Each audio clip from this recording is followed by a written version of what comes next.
everybody. This is Incantations and Elixirs, where conversation meets cocktails. I'm Maureen Grodzinski, and I'm with my co-host, Anthony Simonelli. Hey, how you doing? So tonight, we have a beautiful guest. Her name is Dee Dee Jabaril, and she's with us to discuss dream interpretations. So we're going to bring her on, and she can introduce herself and go over some of the things that she does to help people interpret their dreams. Hi, Dee Dee. Hi. How are you? Hello, Dee Dee. Good. Nice to meet you. Okay, so you guys haven't met yet. This is Anthony Simonelli. He's a really good friend of mine, and he's my co-host. Nice. How you doing? Good. We've actually talked a little bit last week about having you with us, and we've done a little bit of an introduction already, but if you'd like to talk about your shows and what you do, we'd really appreciate that. Sure. Well, some people know me from the Paranormally Blonde show that I co-host with Sarah. We're on Monday nights. And then I also have my side thing that I like to do, which is dream interpretation. And I got into dream interpretation because I've always had dreams that stuck with me, like memories, and I've never really had trouble remembering them. And I just thought that was normal, but it turns out that a lot of people struggle with trying to even remember their dreams. And then people don't work with their dreams. And like, there's so much information in your dreams, and you can look up the symbols and work with it. And it helps you solve like your daily problems. Right. So that's what brought me to working with others, because I felt like I was helping my mom and some friends and my husband. And I'm like, you know what? I'm going to open this up to other people. And if I can help them, great, you know? And that is called awesome. Illusions on the Side of the Road. Mm-hmm. Okay. That is Illusions on the Side of the Road. I put my dream interpretation, some of it up there, but that was mainly for me to share paranormal investigations, not like a show or anything, but it's just, I do some paranormal investigations, and it was a way for me to share, because Haunted Hour, as you know, on Twitter, it's just very, a little limited chat. And so it was a way for me to say, this is what I'm talking about. So, right. So you also have Haunted Hour, which I think is a lot of fun. So on Sundays, you cast out a poll and you check to see what the answers are and how people vote. And then you discuss that, and everyone kind of gives their opinion on, whatever that poll was for the week from the previous week. And then you do the poll for the Sunday, and everybody kind of discusses that on Twitter as well, which I think is a really great way of kind of interacting with everyone, and everyone gives their idea behind whatever that weekly poll is. And it's a lot of fun. Yeah, it is. You're trying to focus mainly on the dream interpretations, and that's kind of your business right now. But you started to dive in with the Paranormally Blonde, and the Haunted Hour is a lot of fun as well. But how do you handle the dream interpretations? When someone comes to you, where does that take off from there? How do you go through the process? Well, I'll take their dream and I ask them to give it to me, in detail, like give it to me as a memory, not as a dream. So stop thinking of it as a dream. Think of it as something that's actually happened to you, and tell me what happened. And then I will go ahead and write it all out again, because I want to kind of relive their dream myself. Okay. Then I'll go in and I'll look up the symbols, because I don't have every symbol memorized. I'm not a dream dictionary. There's some that everybody knows, but I don't know everything. So I'll go in and I'll look up all the meanings. I will write all those out, and I do it in order as I find the symbols in their story. And then I look at them, and if you read them all out to yourself, it literally tells you a story back, and it's your subconscious or possibly spirit interaction telling you something that you need to know. There's a message in all dreams. Right. Some are not big deal messages, but some are very life-changing, significant messages. And so then I'll come back and give them the analysis from that. I pull cards also to kind of confirm what I believe the dream interpretation is. I use the cards to kind of make sure. So it's like kind of like checking my math. I use the cards to do that. Do you use tarot cards? Do you use oracle cards, angel cards? I have 3 different kinds of cards. I have tarot cards, I have oracle cards, and then I have cards that are basically psychology based. Oh, And so cool. depending on the person and maybe what their beliefs are or what I'm drawn to for them, I'll use a certain deck. Okay. Do you ever mix them together? Sometimes I'll pull from 2 decks, yeah, but I try to like, you know, keep it with 1 deck because it just starts to be a little crazy for me. So, but I Okay. have, yeah. Okay. So do you have a favorite dream that someone's told you? Or I know that you kind of keep it hush hush for people, but do you Yeah, have a I favorite dream think that you've interpreted? my favorites right now are the mutual dreams because I find that fascinating that 2 people can have the same dream and be sleeping next to each other. Or I read a study with a psychologist who did it, and there was two men in separate states had the same dream at the same time, and one checked the other by not giving him the dream. He just kind of called him and asked him about it. And it came to that they had the same dream. It wasn't exactly the same, but the key details, the location, what they were doing, and that they were both there. And so Wow. I love that whole. So that's anytime somebody comes to me with a mutual dream, that's going to be my most exciting right now, or past life, I feel. So how did they know each other? I mean, they weren't twins, right? No, they were not twins. They were colleagues. They worked together. They're both Okay. psychiatrists, Wow. psychologists. And so then they kind of had different field of study. And the interesting thing to me was they had both dreamt that they were digging in the earth. And I thought that's very symbolic of like, you know, understanding spiritual awareness, all of that. So, I mean, there were so many levels of awesomeness in that study. Kind of like digging deeper into Yeah. subconscious even. Right. Cool. Very Yeah. cool. I think Yeah. it's a super interesting thing to get into. And I was talking about on the last show how I had a very strange dream, and it was super bizarre, very lucid. The sights, the sounds, everything was very vivid. And I picked every single thing apart and looked each individual thing up. And it was actually telling me that my ex was cheating on me. And Oh. I kind of delved into it and did a little detective work and found out that he was. And it Yeah. was like telling me, listen, pay attention. There's so much deceit here. And Yeah. I got rid of him, and it like I could feel everything just kind of like decompress, and it just went all away. That's a perfect example. Mm. And do you Yeah. feel like that came from within, or do you feel like it was more like a spirit guide telling you that? I think it was deep I mean, obviously, you know that I have abilities, but I Right. think it was more like I had no idea. There were no signs.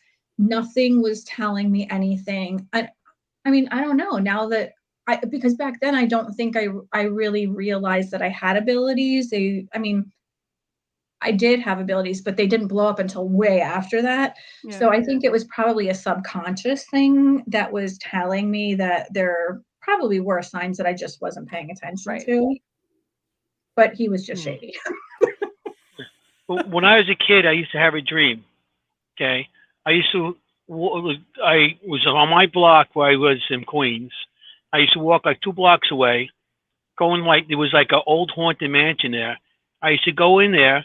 Things used to like it was like an old abandoned mansion. I used to walk around there, and when things scared me, I used to flap my arms and fly away. Oh. And that went on my whole childhood into maybe my teens, and I always had that same dream.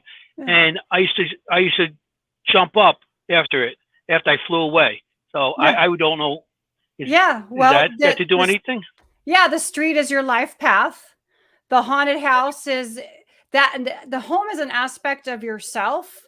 So is that something in your past, something that you feared in life that you kept going to and you wanted to get away from, and that's why you're flying away? Was there That's any other awesome. people in the dream? Sometimes somebody would pop out of a room, but it wasn't anybody I knew. Okay, because those are there's people popping out of those rooms. Those are different parts of you. So that something was popping out of the room and it was trying to make you aware of something, a solution that you didn't have to fly away. So if you can like go back and recall, like, what was it when that person popped out of the room at you? What was your feeling?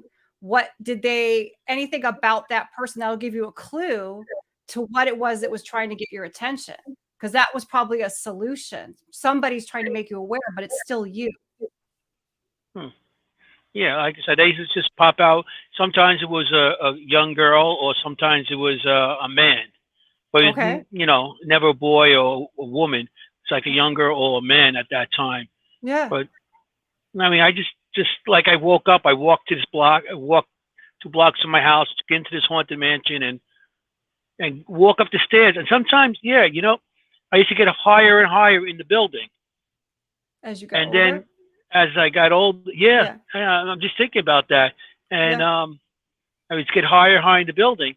And, I started fainting. I just stand against the wall and just flap my arms. So it's weird. Now I'm a paranormal investigator. So maybe that haunted house was a symbolic thing that I'm in the right direction. Maybe. Yeah. Oh, I love that. Maybe it's like the old woman down the street who was a witch and you were supposed to meet me. Yeah, maybe.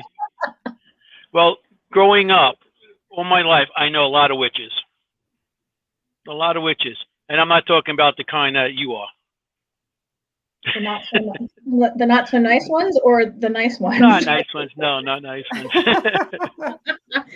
So, Dee, a couple of teachers like that. So.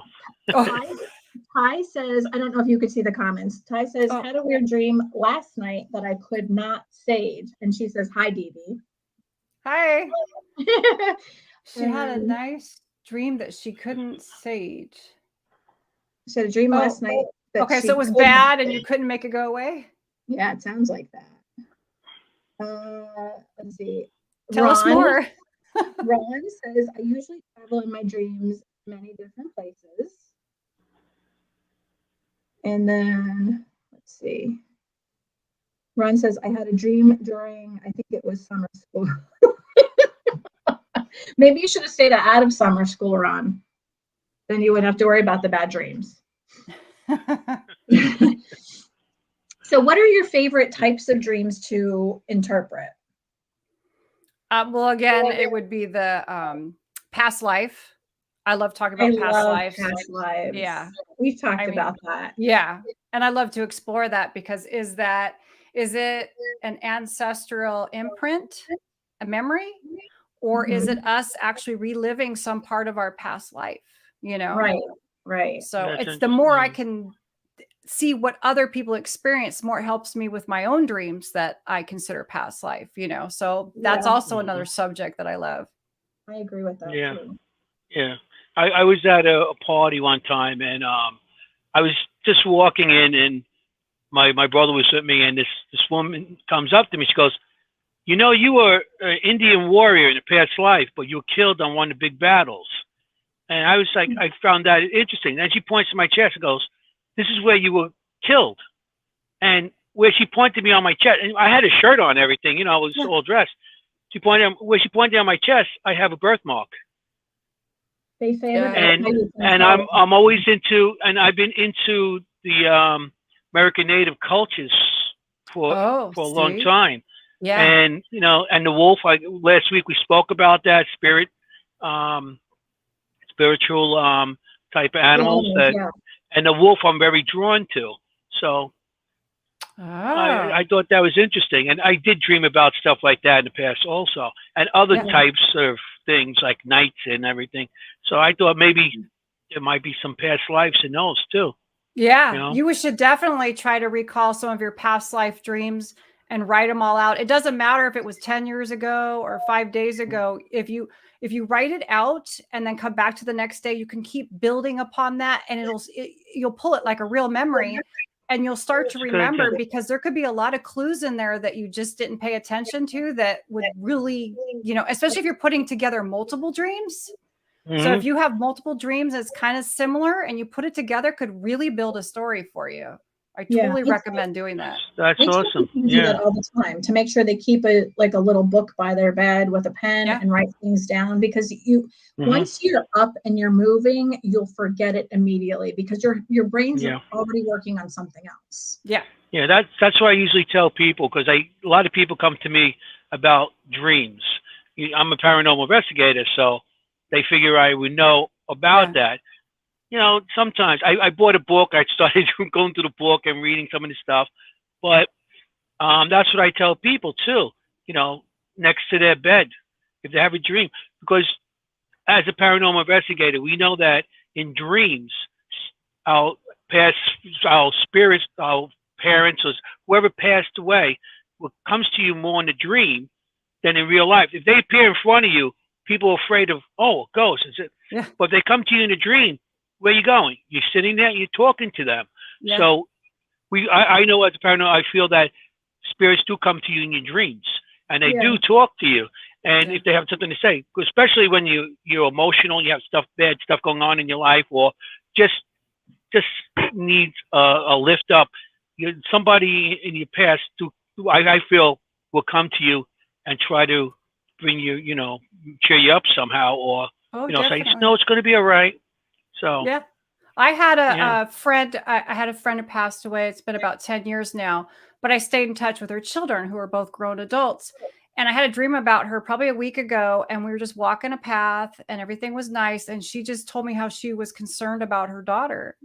And so in the morning, I made a point of writing her daughter, because it had been, a few months since I talked to her, and I wrote her both kids. I wrote both kids to make sure that they were doing okay. And she was struggling with something, and you didn't want to, really get into it. And I did say, I'm always here for you. So I believe that was truly, and I let her know, that I had a dream about her mother and she was concerned, because I felt like she needed to know that, because maybe sometimes some people are more open to that. Some people just don't remember, but I feel like that maybe she had tried to interact with her and couldn't. So then she came to me because she knew I was into the paranormal, So sometimes you get other people's deceased coming to, I'm sure Maureen knows that for sure. Other people's deceased will come to you for a message for someone else, Yeah, it's a lot easier, and there's less energy. It takes them less energy to come to visit in a dream. So I think they definitely do that. And I think when you are a psychic medium, you're like a beacon,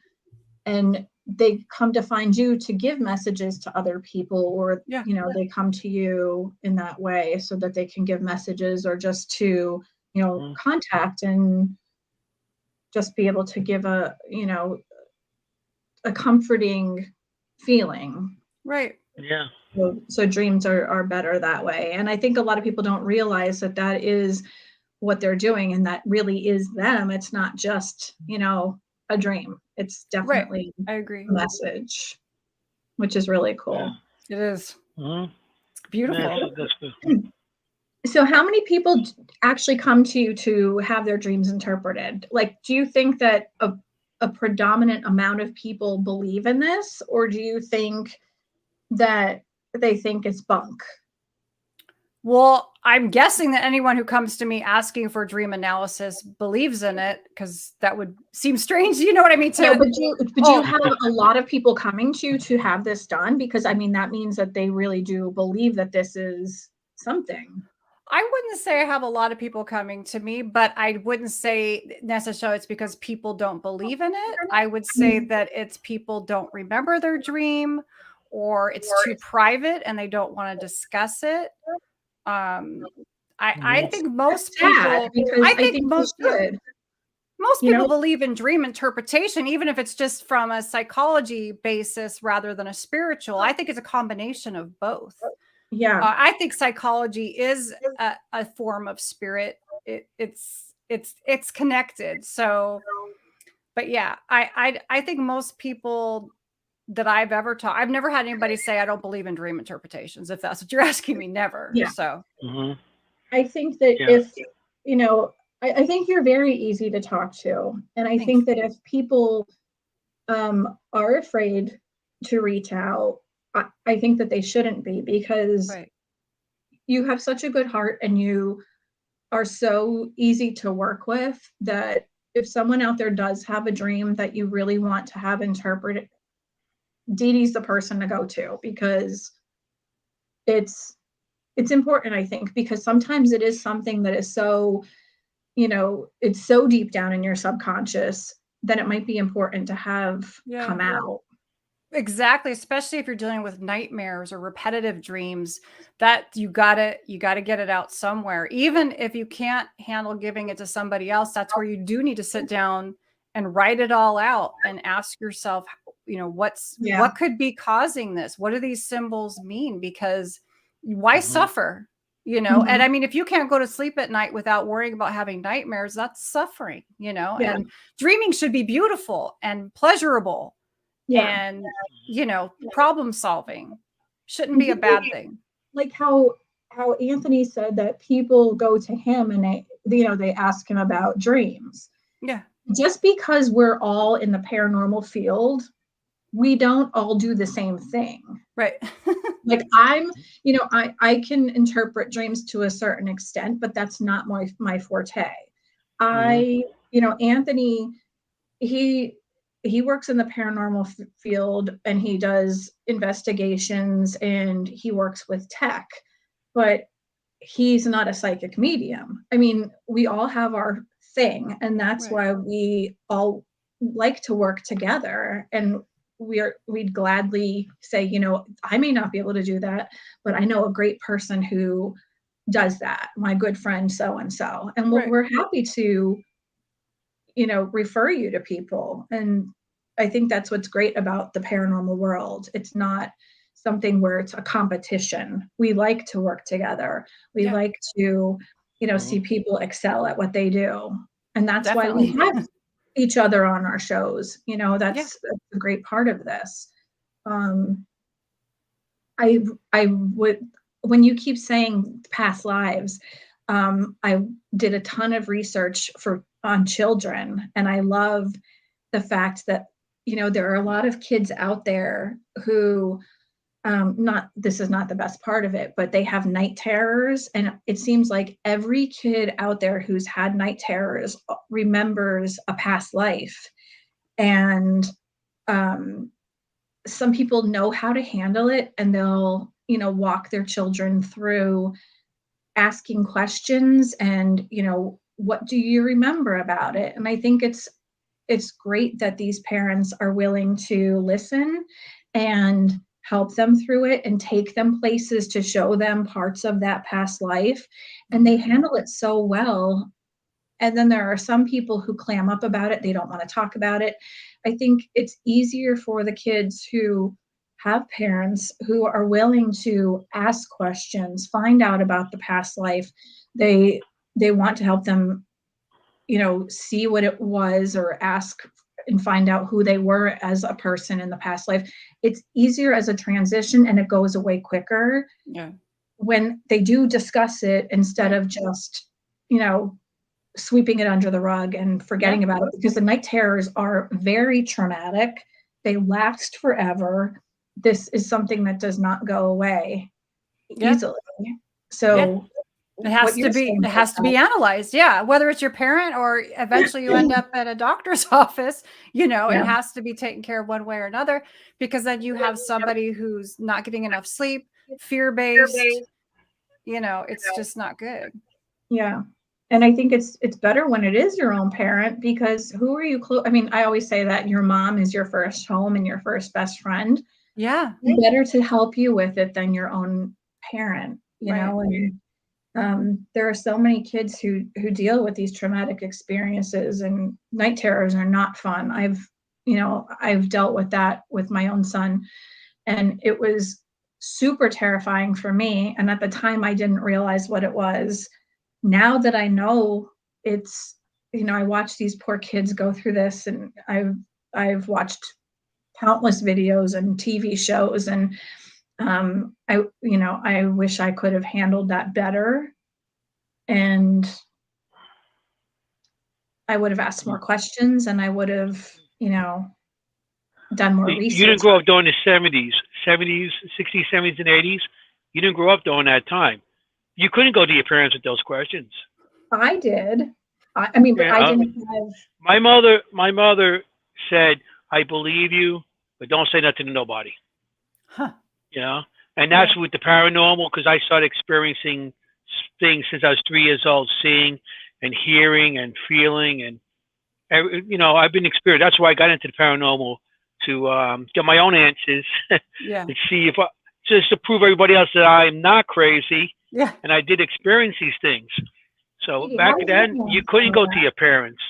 Nowadays, paranormal and spiritual stuff is more open because Yeah. it became TV.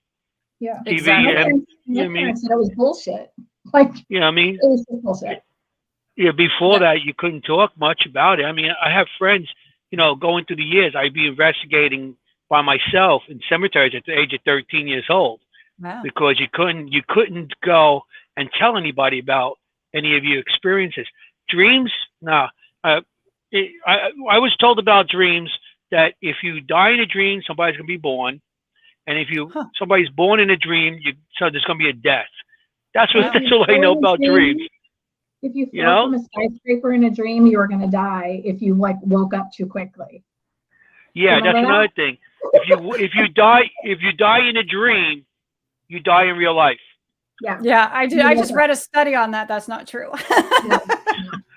But And if Katie, it how does, did you're not gonna know it's true because Right. Of course, you you'll can't be dead. record it, right? What were your parents like when you were growing up? Did they talk about the supernatural? Did they talk about dreams? How did your parents handle it? Mine? Mhm. They never talked about the paranormal or supernatural. I remember when I was a kid, I wanted we went to a church and there was a cemetery next to it, and I wanted to walk around the cemetery. So they took me for a walk through the cemetery, and I was really into it, and I wanted to do it every Sunday. And so they finally were like, okay, we don't really want to walk around the cemetery.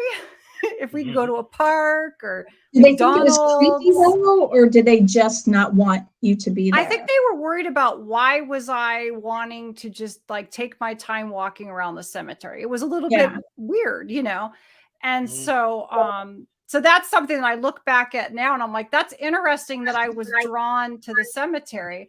But they were always going to haunted locations, but more like tourists. Like we went to the Queen Mary, we went to the Whaley House. I mean, you name it. If it's in California, we went to every haunted location. But I mean, nobody did investigations back then. You just walked around. They did do ghost tours. I remember being on the Queen Mary and them saying that there were ghosts.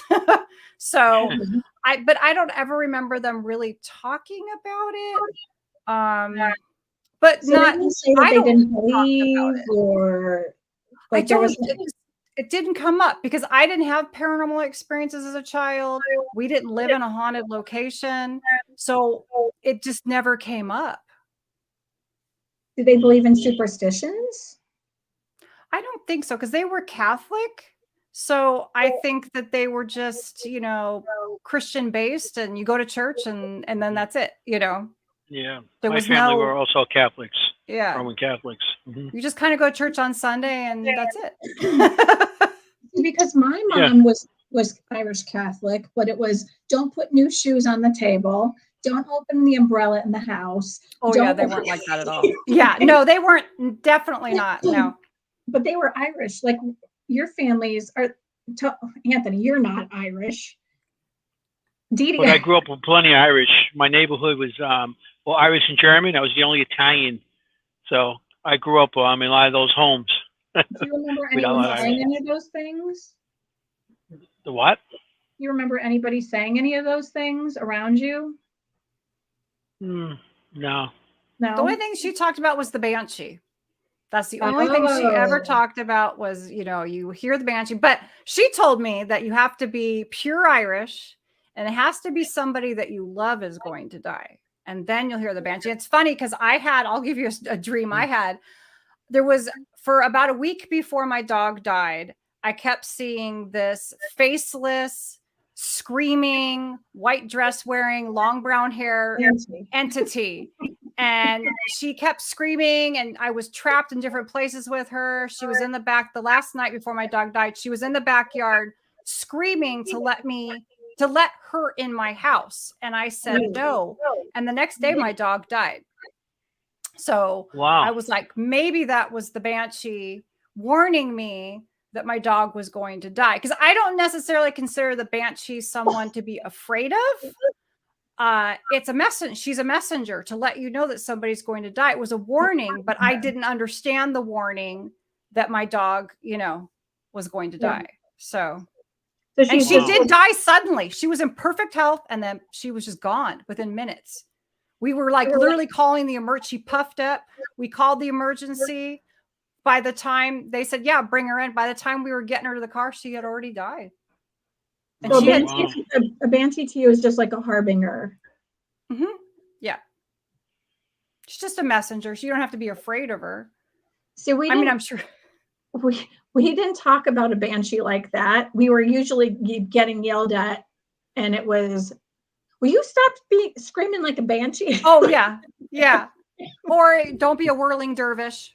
Yeah. But you do okay, you're out of my league now.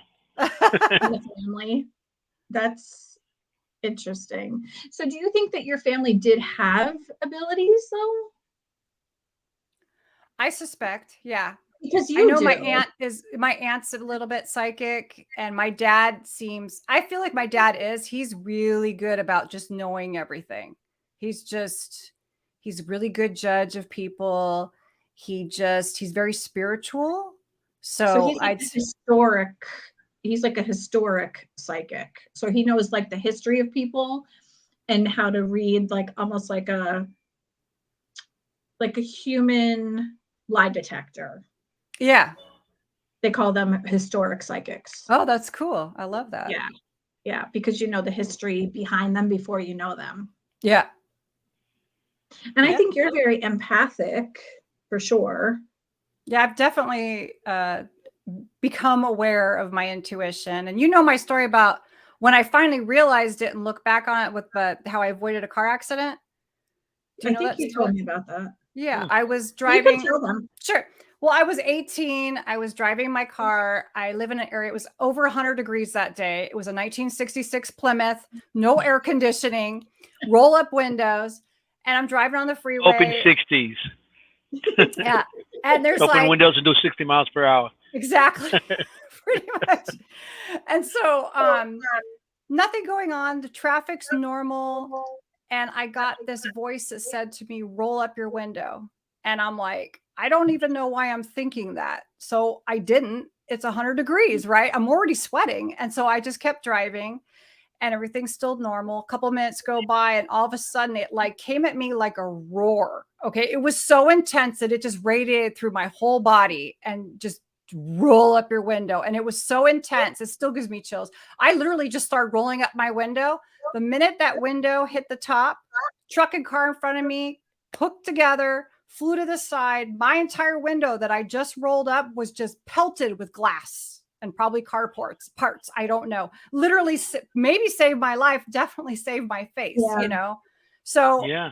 I was like, okay, that's something there because it told me twice. And I mean, there's no way, minutes apart. So that tells me I have something. I have somebody who's looking out for me at least. Great guy. I mean, like that's a spirit guide because I had something similar happen.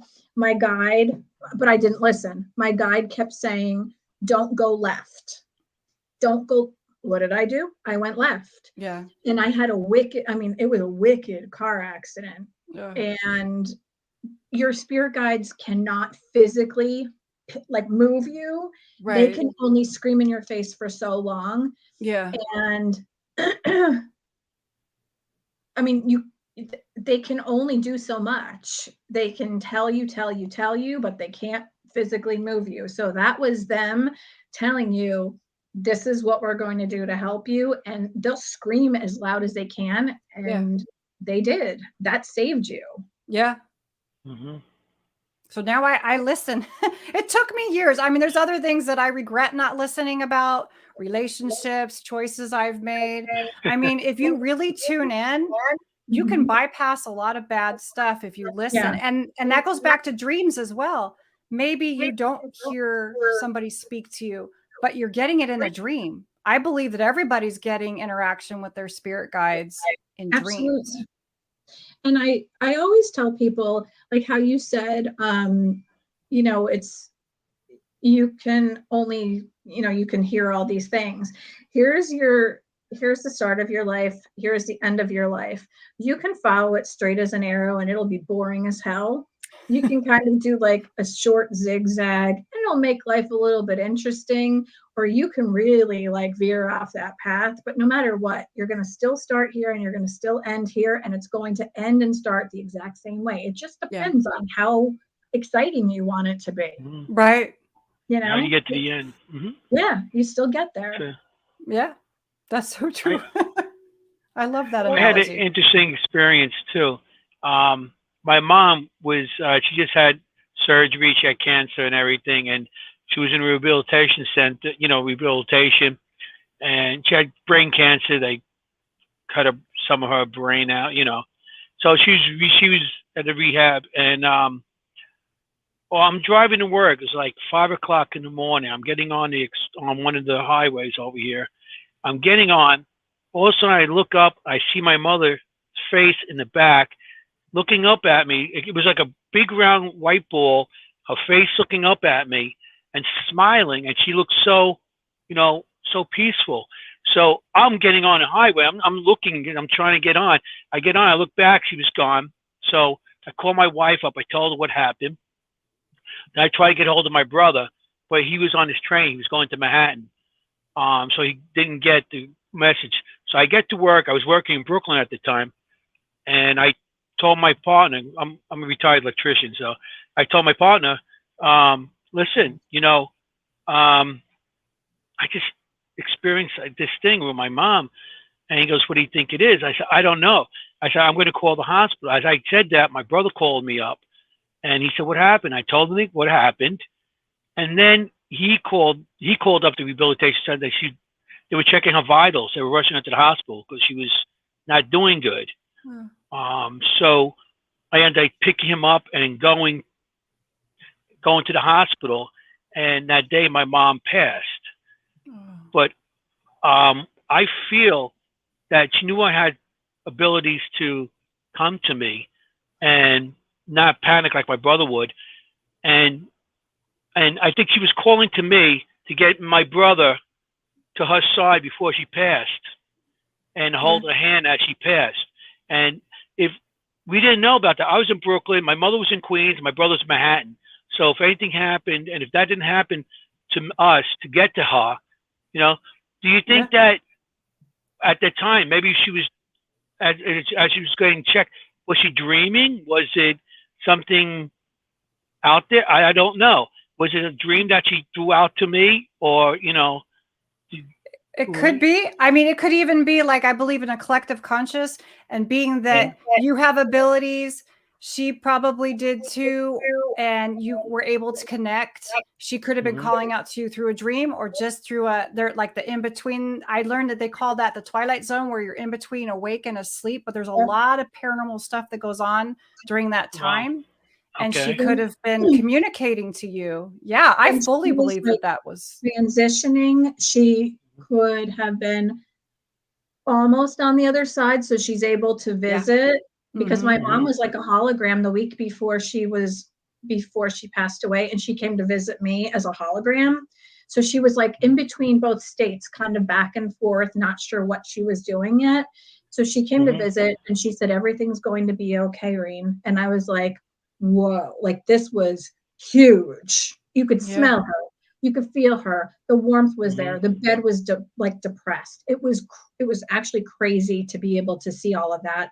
That was all senses involved. And she was there. And then I went to see her the next day, and she was laying in bed, and she was not really completely conscious. Yeah. Yeah. There was just some experience that I had with that. And my mother did have abilities, and a lot of the women in my family had abilities through the years, but they didn't talk about it. There might even been men, but some of the Italians are a little thick-headed there, and they don't like talking about that. But my grandmother, she used to wear the little red ribbon pinned to her bra. All the women used to do that, and they used to say that away the evil spirits, the evil eye, and stuff like that. So they had their beliefs also of this, but they didn't really out talk about it like what we do today. You Yeah. know? So I feel my mother did have the abilities, Yeah. but Sure sounds like it. Yeah. Did you do the?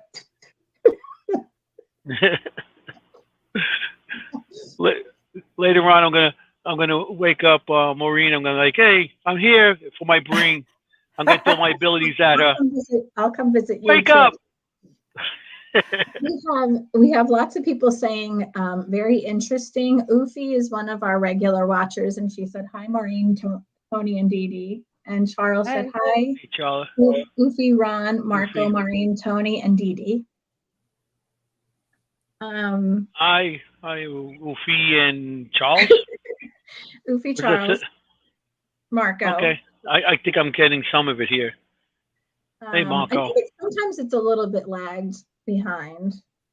I'm always lagging behind, so I'm used to that. Ty just said, I always try to die in my dreams. That's interesting. So is that lucid dreaming where you're trying to die? I'm interested to know. I mean, that's terrible. Why would Don't you do want that. to- Don't do that. But Why- I'm interested to know what the process of that is. Is this a lucid dream or is this just an intention that you're setting? Because I don't think that's a good idea. No. I wonder if that, like, if she's trying to, because of what we were saying, when you fall off of a building to see what would happen. I know I've tried to do astral projection, and I was practicing at it, and when you get that feeling where you're hovering over your body, you're supposed to like turn over and look at yourself. Yeah. And then I always get that. Yeah. Like I just get to that point where I'm standing over myself and I can't. Do you ever actually see yourself? I do see myself. Oh, wow. You're good. Because I've tried it too. And it's the same thing for me. I can leave, but then that's it. That I can't do I can't turn around and look or I just wake up. As soon as I see myself, I get the, yeah. I haven't gotten to Rome or Paris or Egypt. It's probably one of those practice you have to keep doing it. Yeah. So well, if she dies in her dreams, let me know so I can come and investigate somewhere. You're going to haunt the shit out of me. I know it. Me? I got a list of people to haunt, so you're not that high on the list yet. That's a lot. I appreciate that. Ufi says, most humans say that if death is inevitable in a dream, then they just wake up. Okay, I'm good knowing that. Huh, yeah. So that'll wake you up. Yeah. I mean, like I said, I just read a study and to dream that you're dying, people have dreamt that they died and then they wake up to report it. Now, I don't know about the other way, but there have been people who have dreamt that they've died. I mean, I've dreamt that I've been stabbed before and I woke up, but I can't actually say I was dead. So, and I have dreamt that I was an orb floating out. Really? Yeah. Oh, I drank some tea. It's called,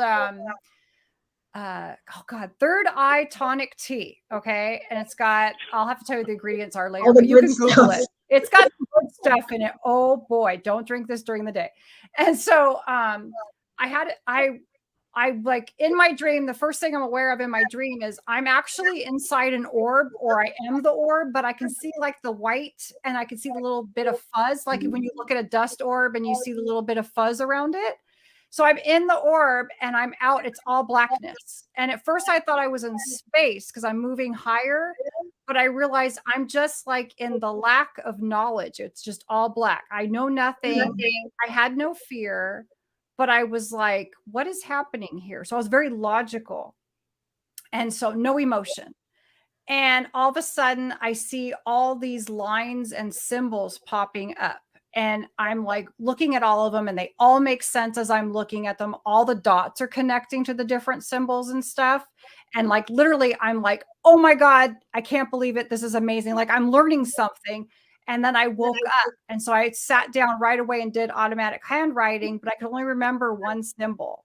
And so when I looked it up, it came out to mean 412. And when I looked that up, it was all about trusting your intuition, spiritual guidance. And it like all went with what I was trying to accomplish. So I was like, part of me is like, was that an outer body experience? Was I actually, is that what it's like after death? Are you just like aware? But it wasn't a bad thing. It was a good thing. I kind of liked it because, and I wasn't physical. So, but I did analyze the dream and that's what it came out to. So I don't know. I just think, could that have been an out? I love the idea of like people actually, I would love to know, like, if you guys have had an outer body experience, what did you see? You know, what has everybody seen? Well, I've actually died on the table when I was having a kidney biopsy. And I remember like I was face down and I watched as my numbers were dropped and it started to get it was getting quieter. And then it felt like a black velvet curtain dropped over me and I could still hear everything. And I heard the beep and then I could still hear everything. And then all of a sudden it just felt like a black room. And I can remember still thinking even after the beep. And it was like the collective that you were talking about. Yeah. And I could remember thinking like, this is the best nap ever. Like, you know, when it's a summer day and the breeze blows through and it feels so good and the curtains are kind of moving. Yeah. And then I remember, honey, how do you feel? Come on back with us. And I was like, lady, just leave me alone. This is a great nap. And then she told me that they were going to have to do the procedure without anesthesia. Oh. And I kept thinking like, I just want out. And I felt everything. And I just wanted to go back to the black velvet curtain. And I remember feeling like I was wrapped in velvet. It felt so good. Yeah. And it was just peaceful. There was no light. There weren't any people. Yeah. Even the talking went away. It was it felt so good. Say for me, complete silence, no fear, no emotions. So I don't know. I was angry once they started bringing me back. Oh, yeah. There's no emotion. Well, I was being a teenagers in the 70s, a lot of us had out-of-body experiences, but it wasn't while you slept or anything. Well, I was different type of. Why was 70s was a rough time. 420?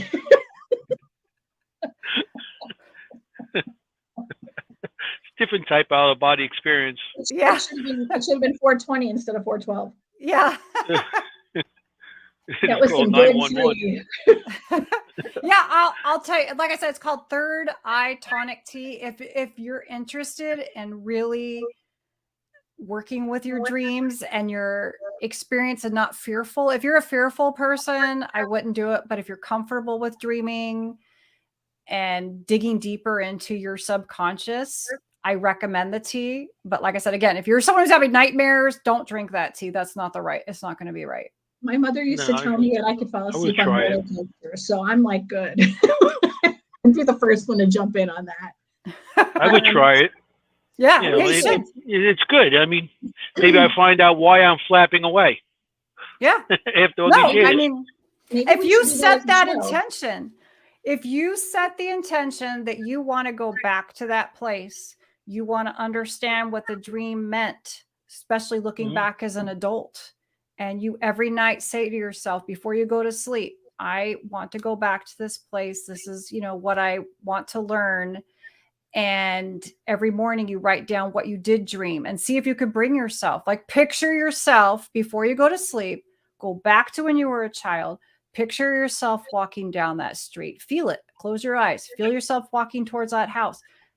Take in everything that you felt because it's all in you. So you can pull that all back. And if you keep doing that, you'll go back there and then you'll know when the little girl pops out to really take notice of what does she look like? Does she say anything? Is she even looking at you?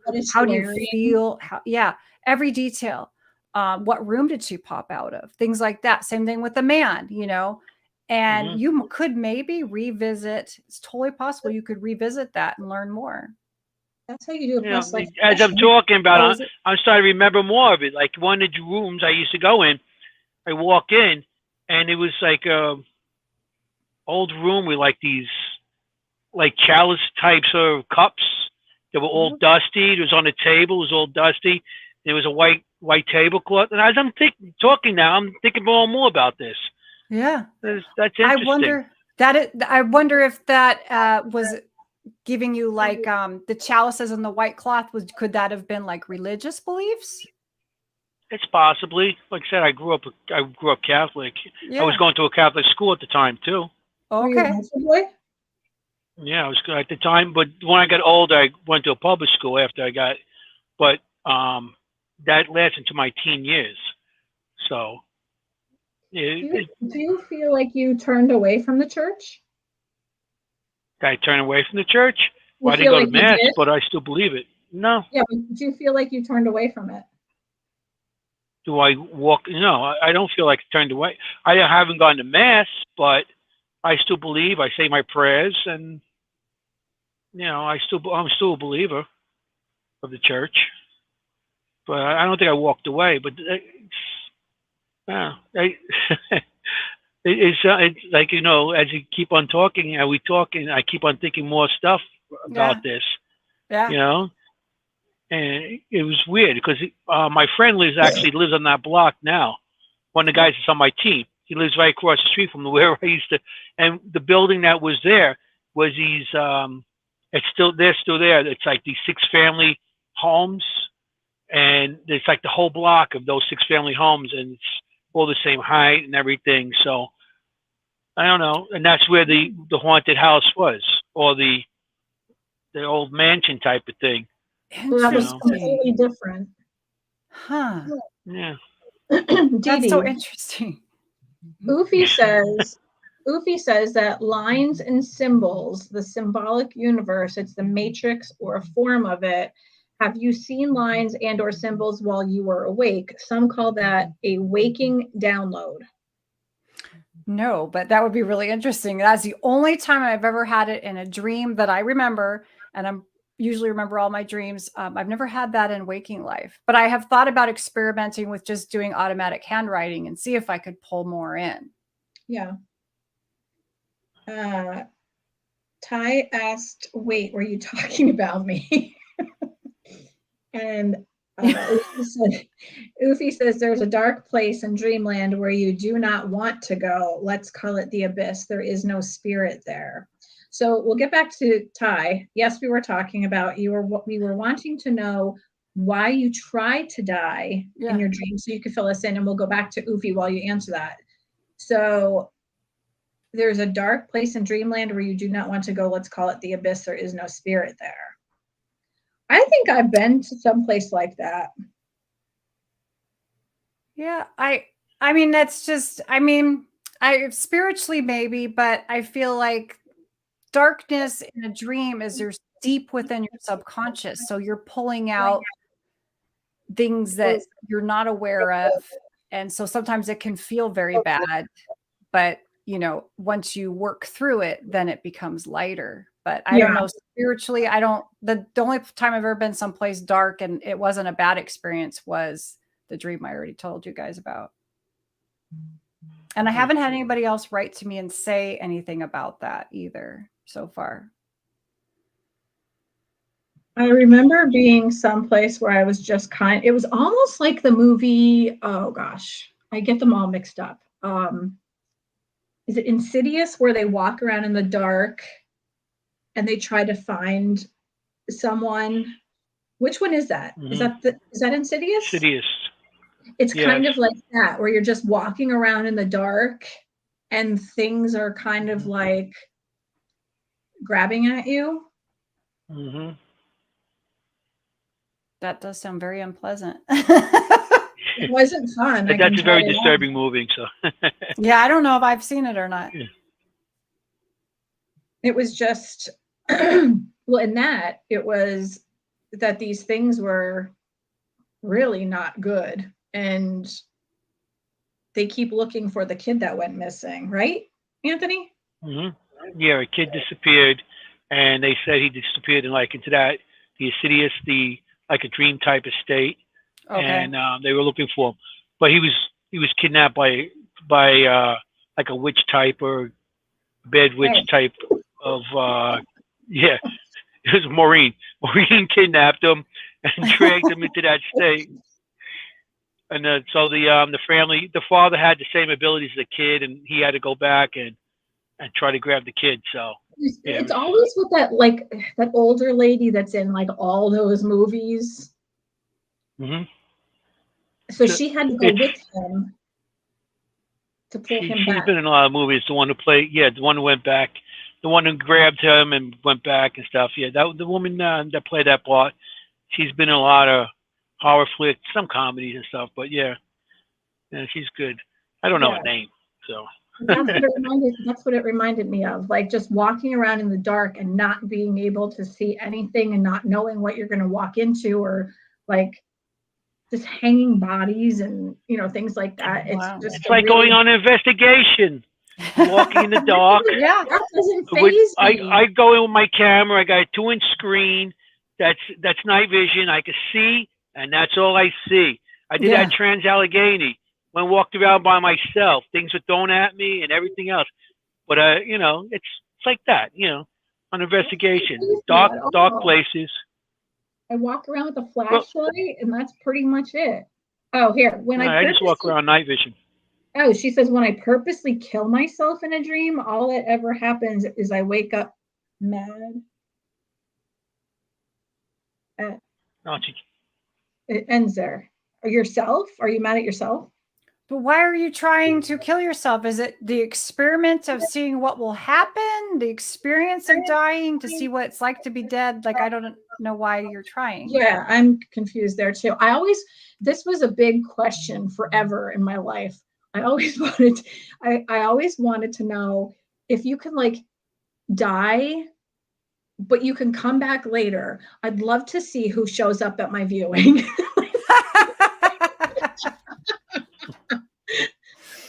Wouldn't you love to see who shows up? Yeah, well, I can tell you a story of I was at a funeral. My friend's stepfather had died, and my friend's ex-husband came with his new girlfriend. Okay, and he came because there's the children, right? So they want their father to be at the grandfather's funeral.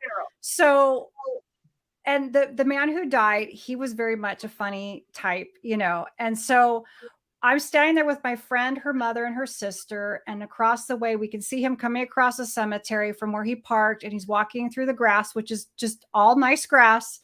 And all of a sudden, you see him flip off of his feet. I mean, his feet, like he's walking, and they just flipped out like that. And he fell, bam, straight on his face. And he's still holding her hand. And she's just sitting there looking at him like, what the hell? And my friend's mom, who was just devastated her husband had died, she looked at me and just lost it because it was funny. And so I said to her, there he is. So I mean, I think you can go to your funeral, and if you have to trip your daughter's ex-husband, so be it. That's awesome. I gotta say, like I laugh at the most inappropriate times, and it's not even like out of nerves. I think it's just because I don't know what to do or say. I laugh and I make the worst, like I make bad jokes at viewings and funerals, and I start to get the whole row laughing with me. And it's not just like it's like the, and we can't stop laughing. It's terrible. I know it's terrible. Yeah, I can't help it. Yeah. I feel like I told my husband that if I go first, I want everyone to come to my funeral smiling, wearing color if they want to wear color.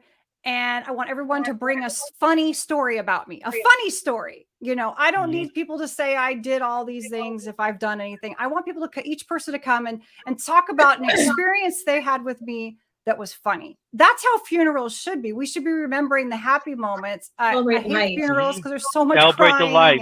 That's right. Yeah. My mom's was kind but of. I've been to funerals where I actually see the person that passed away standing by the coffin, watching everybody. I've seen it happened to me 3 times already.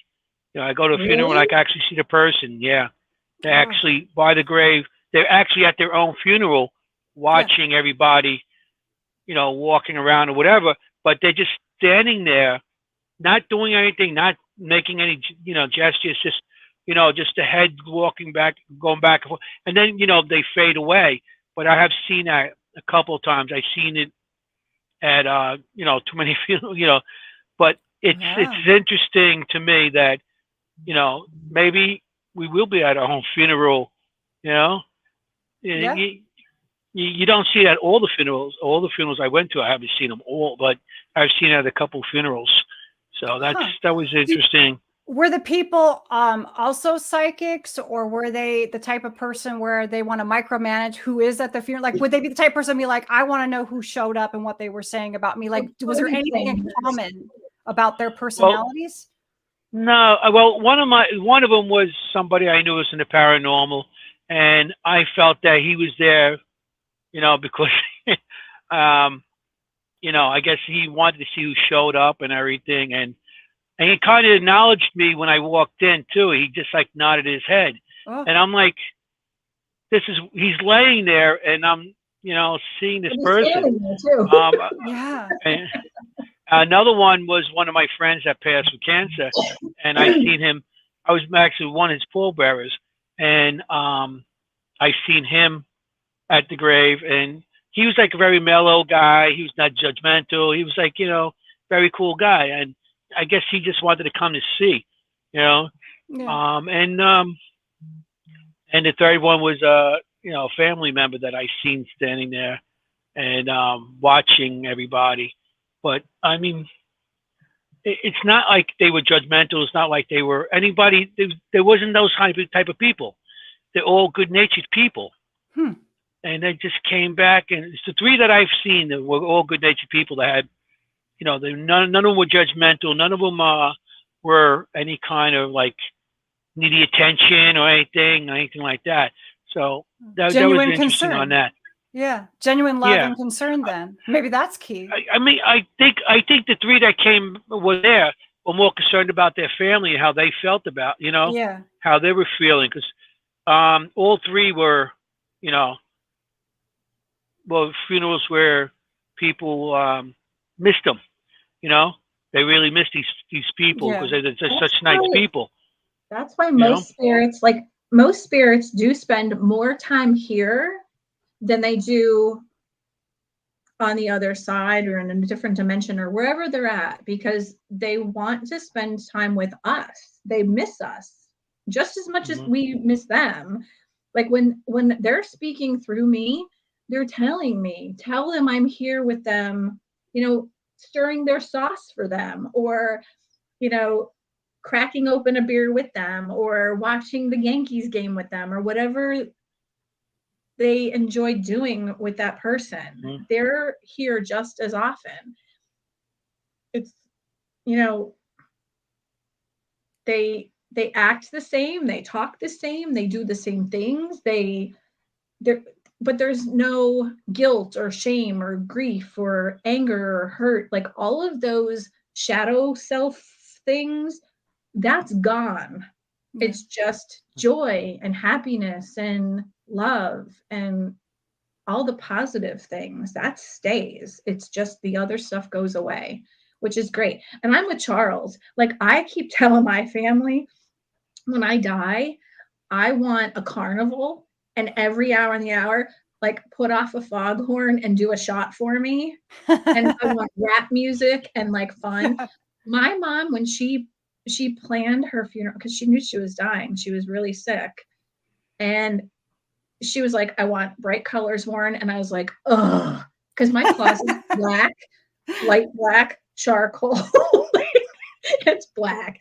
And I actually wore white with big red flowers with red stiletto heels. Like you couldn't get brighter. Yeah. Everybody wore yellows and reds and, bright blues and whatever. And I wrote her eulogy. I did everyone else's in the family, and she begged me. And I was like, I don't know if I can do this. I don't like, how do you talk for your mother when you're grieving so deeply? Yeah. Mm-hmm. So everyone else's was like about memories and fun times and like jokes and things.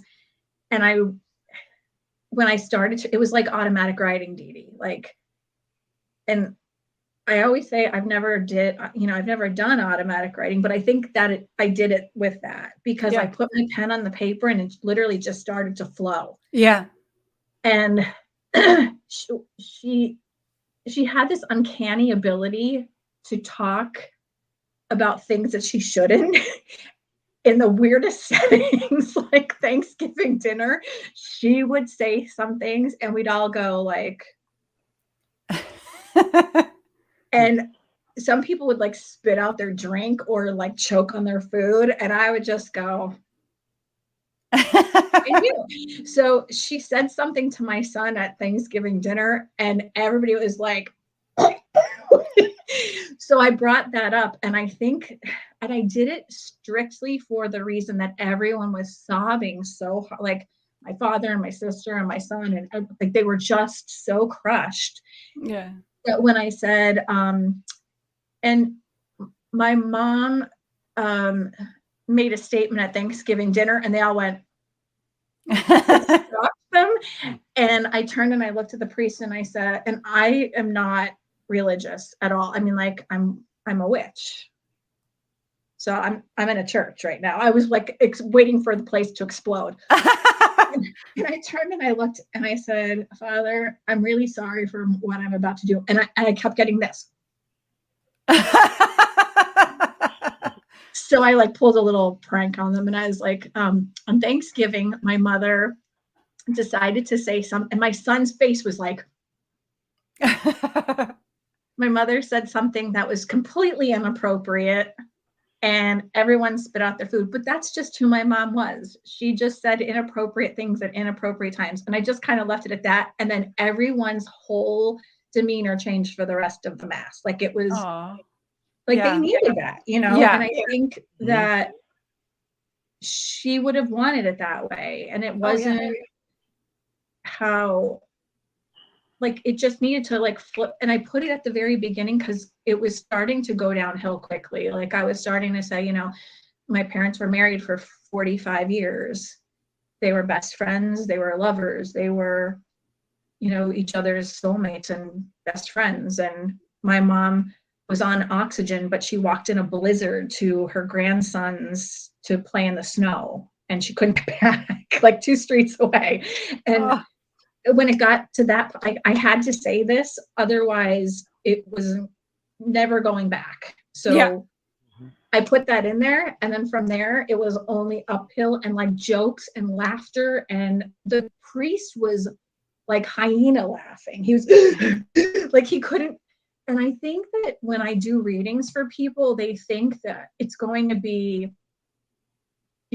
I've loved you my whole life. And that's not how it is. Spirits are snarky and they're goofy and they're funny and they're, sassy pants. That's how it is. Like when they come and talk to you in your dreams, they're the same them. That's not like they want to channel. They want to be on TV.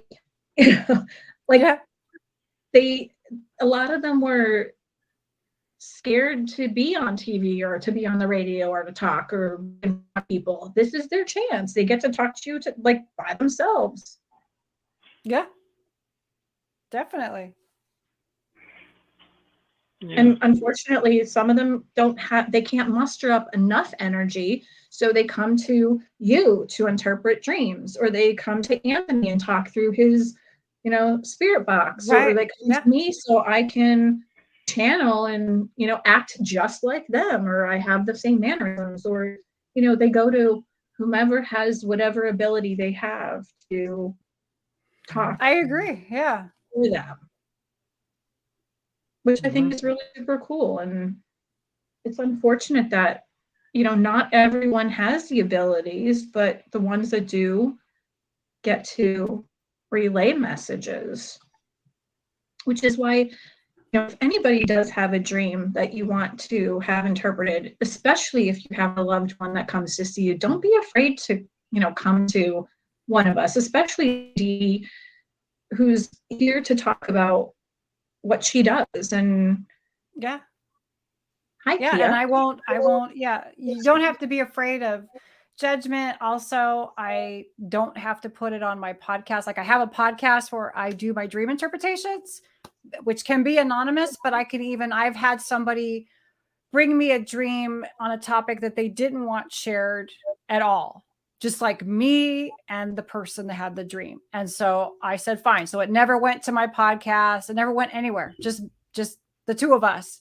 And I gave them the analysis. Cause sometimes it's just too sensitive, or maybe you're somebody who doesn't want to share, Mm-hmm. Yeah. So, and then, like I said before, though, you can do it yourself if it's, really, and then sometimes you could do a dream analysis yourself, but then you need to run it by someone else to see what else can I get from this, which is why I like tarot cards also, because sometimes you do a dream and you're like, but what else? And you could pull some cards and get some more answers, because the cards are blow my mind sometimes. Even my own, I had a past life dream. Did we lose Maureen? No, I'm here. Oh, okay. A past life dream. Okay. I thought it froze.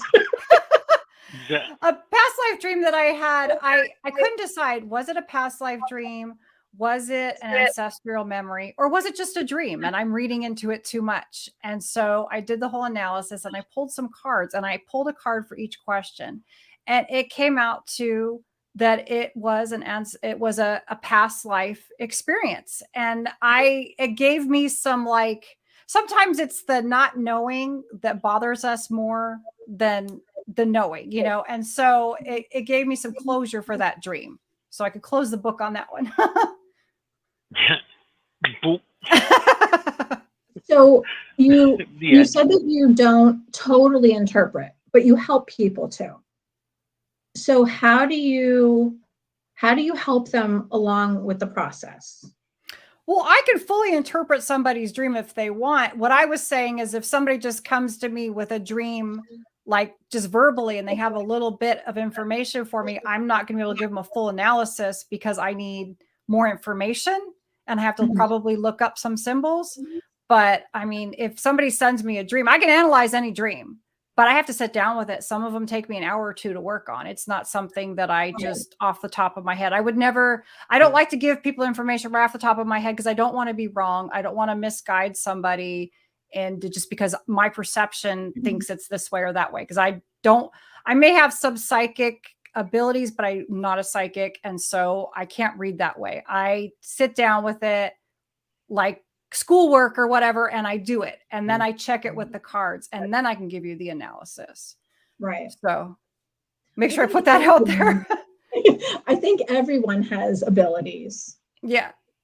And I think it just depends on whether they, tune them in. I think it's whether they work with them. Yeah. I agree. Yeah. The more I've done dream interpretation, the more it's come to me in other ways as well, because now you're opening up more to it. Yeah, I agree. And I think that if you have, one or two abilities, and then you start to really work on those, you can become more open to working on other abilities and have them, because you can actually expand on your abilities and work on them and have them. I don't know if, the peanut gallery wants to jump in on this, because I know everybody's like really watching here. And we actually have some psychic mediums here as well. Nikita, she's a good friend of mine, and she's a psychic. Hi, Mary. We have family here too. Ron says, I take medication to stop the dreams, and I am actually having more dreams. Oh, wow. Yeah. Medication can definitely affect one way or another. Yeah. But if you're trying to take them to stop the dreams, it's definitely need to. But sometimes you can't take medication with wine. Yeah. You can't wash it down with wine or beer. Come on, Ron. Alcohol will definitely alter things. And even drinking the tea, it does. But where was I going with that? I don't know. Oh, that so if you have PTSD, if you have things that are going on that are beyond like normal dreams and stuff, and you have to take medication, that it does alter your dreams, but you can still analyze them and it may help. But if you're taking something to stop you from having nightmares and you're still having nightmares, you definitely need to have them change it. Yeah. I mean, anytime that you try to fix something and it's not working, that's a big problem. Yeah. I would definitely talk to a medical professional about that, because it shouldn't be happening at all. Right.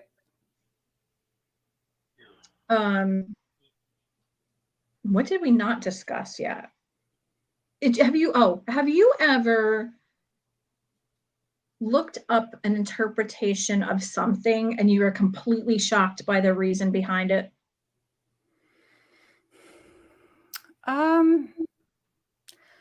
Not for myself. I'm usually like, yeah, okay, it's just something I don't want to know. But and even like people that's close to me, I know, but there's been people where I've done their interpretation, I read it back later, and I'm like, wow, this was really private.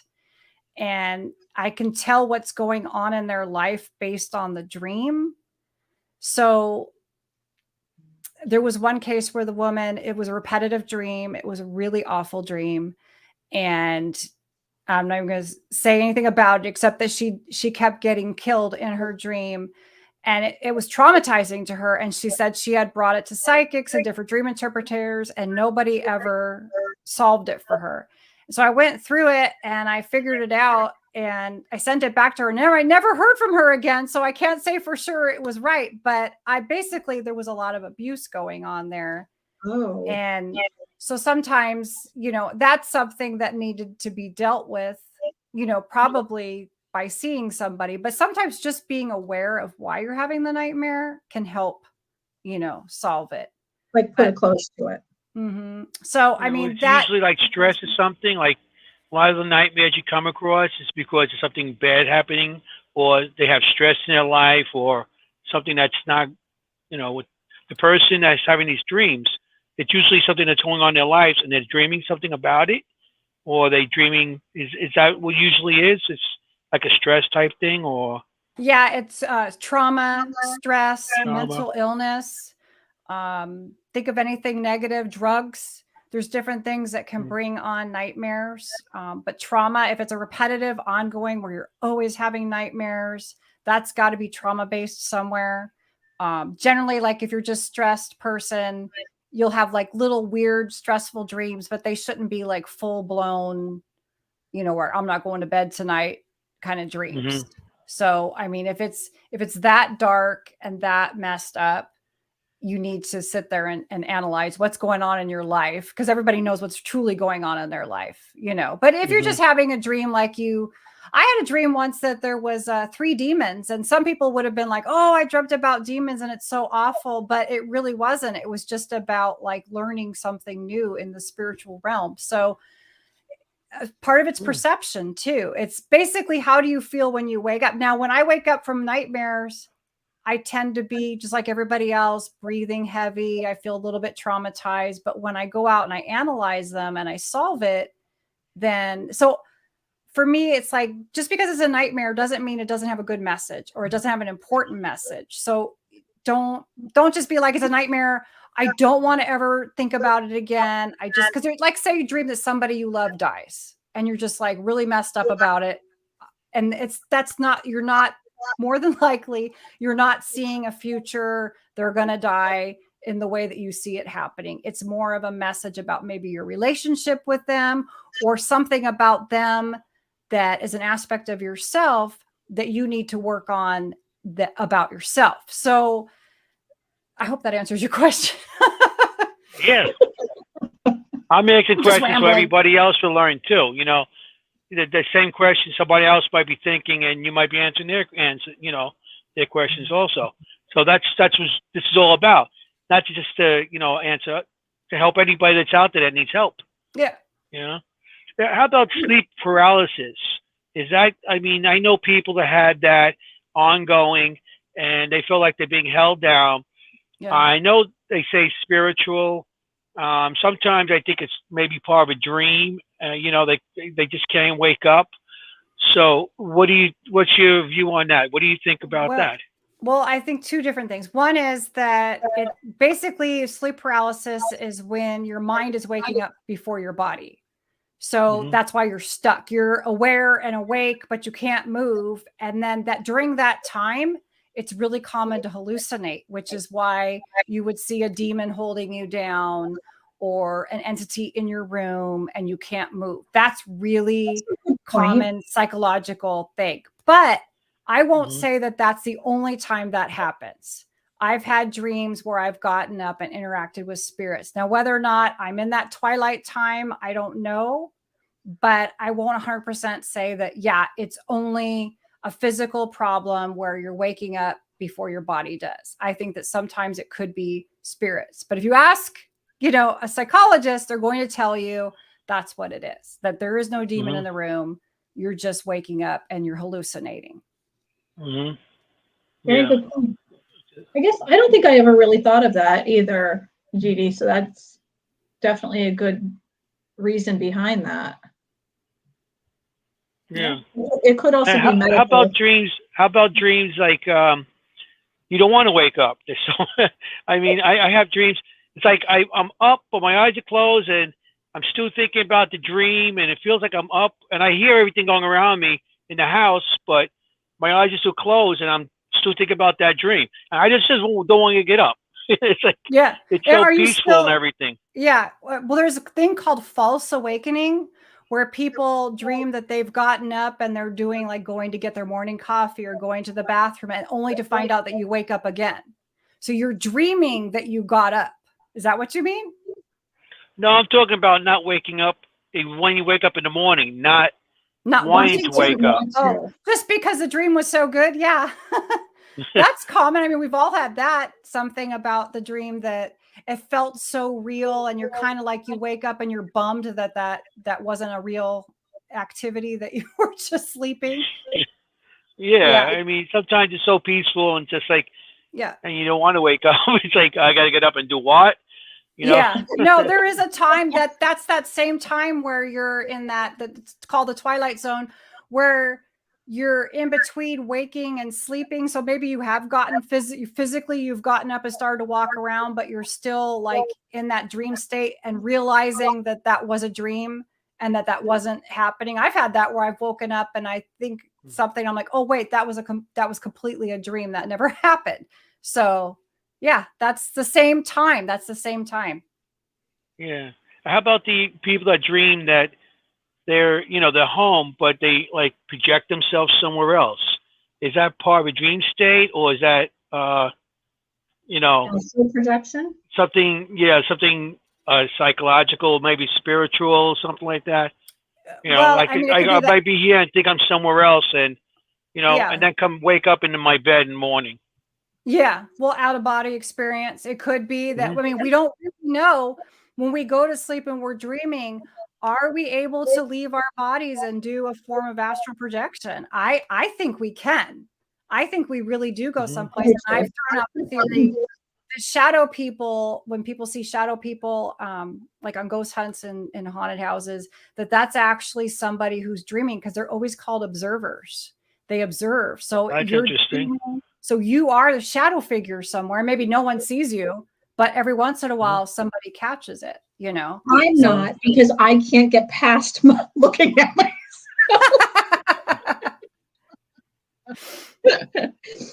I don't know if you know this, Dee Dee, but Ron picks cards for us sometimes. He'll do a little reading. So he sent them to me. And he said, the first card is me, the second card is Anthony, the third card is you. Okay. So my card was creativity and abundance, and it says, Dear one, you're being called to action. You're ready to accomplish great things and truly come into the fullness of who you are. It's a time for great creativity, giving birth to beloved projects, or becoming a parent. No. Follow your passion so that abundance and prosperity manifest for you. Anthony, You are 8 of abundance. This is a time of learning and honing your skills. You may feel inspired to go back to school, take seminars on topics that fascinate you, or educate yourself on the healing arts. This is a good time to change jobs or make a career move. The key to success is in the details. Monitor your projects carefully. Dee Dee, you are the guardian of abundance. This is a time of great success for you. All your plans are blessed and will move forward perfectly. Unexpected job opportunities arise in the near future. Make sure to accept them. This card indicates that someone with an amazing career is involved in the situation. This is a powerful person with great integrity who enjoys hard work. This person could be you. Wow. Thank you for the reading. Thank you, Ron. Yeah, nice, Ron. Thank you, Ron. But I'm not going to look for a new job because I'm retired. I'm done. This is your new job. My new job. Yeah, this is my new job. Pays less than my other job, but just, doesn't Ron matter. said he was taken to an amethyst crystal planet. That could, Venusians are purple aliens, but I don't think Venus is amethyst or crystal. Does he have one of those crystals? That's really interesting. I've had visions with selenite. I was in a selenite tunnel. Really? So I fully believe in like crystals and harnessing and all that. I feel like that's a crystal that if you don't have, you should have and work with it. I like amethyst. Mm-hmm. Yeah, he said you're welcome. My daughter-in-law is getting into all that now, so.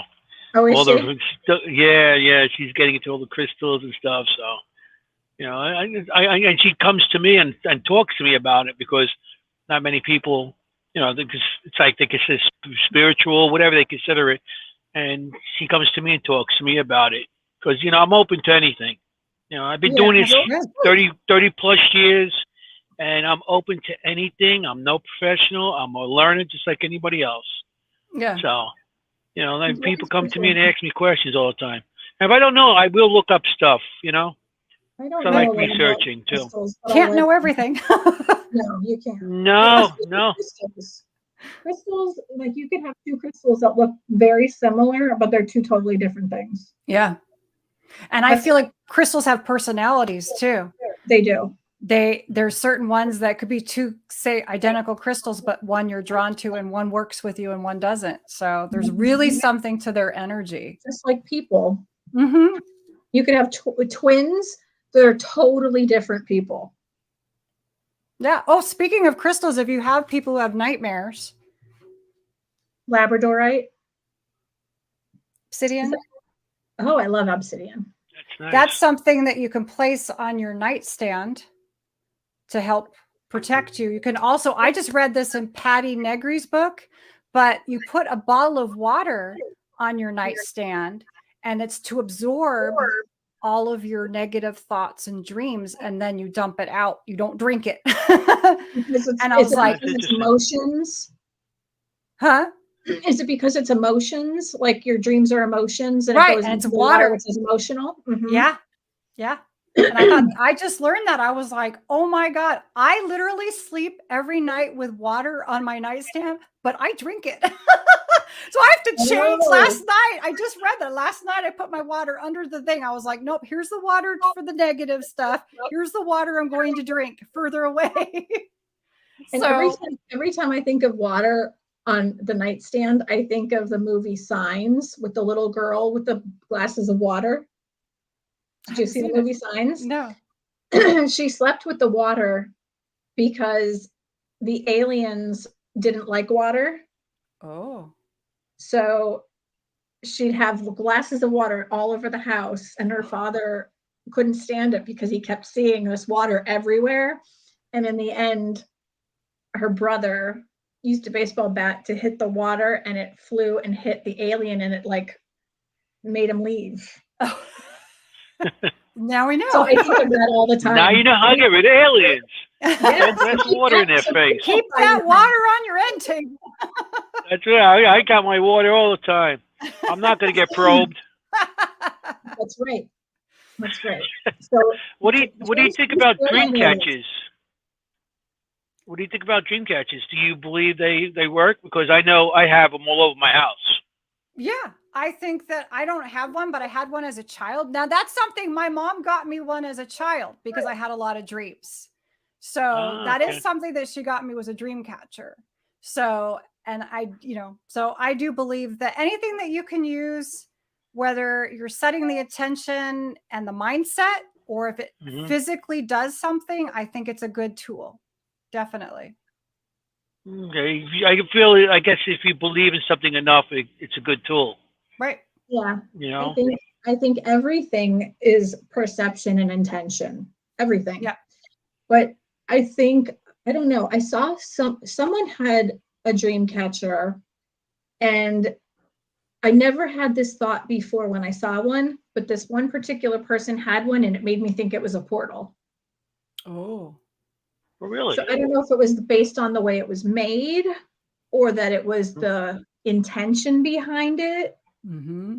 So it was off to me. I don't know. There was something behind it. Well, it's interesting, and maybe Ty would know, but what I wonder how you cleanse those. I never thought about that. If you do have a dream catcher, like crystals, you could cleanse them on selenite, moon, charge them with the moon and all. But what do you do with a dream catcher? How do you cleanse it? Because I think if Windex. you kept, you never know. But I mean, if you keep having nightmares it's catching, could that create a porthole? That's interesting. So maybe that's what it was. That is interesting. Maybe all these dream catchers here. That's why I see I'm having bad dreams and everything. All these dream catchers here. It's in reverse now. Yeah, they're so filled through the years of all the stuff I put into it. Maybe it's all coming back. Yeah, you should try cleansing them with sage, I guess. Or if, like I said, maybe Ty would know.